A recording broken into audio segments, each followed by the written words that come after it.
Bruce Lee's martial arts were revolutionary, but what made him truly unique was his philosophical depth. Beneath the lightning-fast kicks and punches was a man deeply influenced by Eastern thought, especially ideas about emptiness, form, and the void. For Bruce, these weren't abstract concepts, they were living truths that shaped the way he moved, fought, and lived. The formless form. Bruce often spoke of having no form, yet having all form. This wasn't just martial arts talk, it was a deep spiritual insight. In traditional martial arts, practitioners followed rigid patterns and techniques. But Bruce saw that true mastery could not be confined by structure. He believed that to truly express oneself, the martial artist had to let go of fixed forms and flow naturally, like water. Water takes the shape of whatever contains it. Likewise, Bruce trained to adapt to his opponent, not with memorized techniques, but with fluid spontaneity.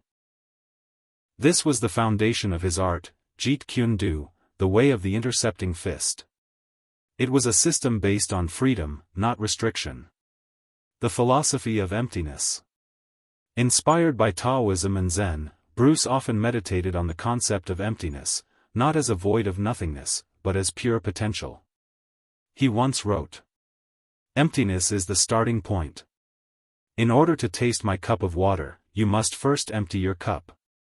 This was a call to let go of ego, pride, and attachment to style.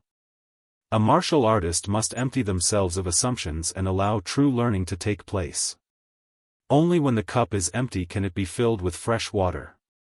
To Bruce, emptiness was the path to clarity, the space in which awareness and creativity arise. He didn't fear the void. He embraced it.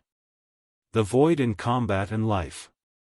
In both combat and daily life, Bruce believed that the void, the space between actions, thoughts, or forms, held great power. In martial arts, the moment of stillness before a strike, or the open space left by an opponent's mistake, was an opportunity. In life, the silence between words or the pause in thought was a doorway to deeper understanding.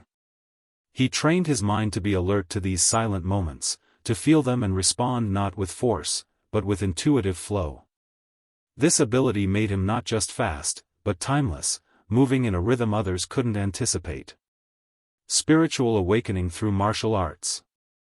Bruce Lee's entire life can be seen as a journey from form to formlessness, from ego to emptiness. He used martial arts as a spiritual practice, a mirror to observe his inner world. The more he trained, the more he saw that the greatest opponent wasn't outside, it was the self, the attachments, fears, and illusions that cloud our awareness. To face the void, and not flinch, was, to Bruce, a sign of true courage. Conclusion: becoming nothing to be everything. Bruce Lee's teachings on emptiness, form, and the void remind us that power lies not in holding on, but in letting go. When we release rigid patterns, we